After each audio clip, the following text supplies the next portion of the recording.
How to add location on Snapchat. So go open your Snapchat application. Tap on the location icon here in the bottom part.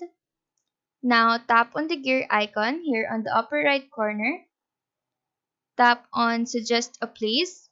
And in here, you can ping a location on the map. Now input your details here on the address part. And once you're done with your details, add your phone number. And you can also add a website if you have one. After that, tap on the hours to add your open hours and your closing hours as well. Hit save after adjusting this. Now proceed to this. Tap to add photo and then choose or take your photo. After this, go back up and type in a name and choose a category. Now just hit on submit and wait for the confirmation from Snapchat. So that is how to add location on Snapchat.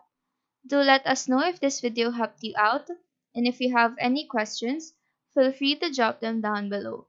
Thank you for watching and have a nice day.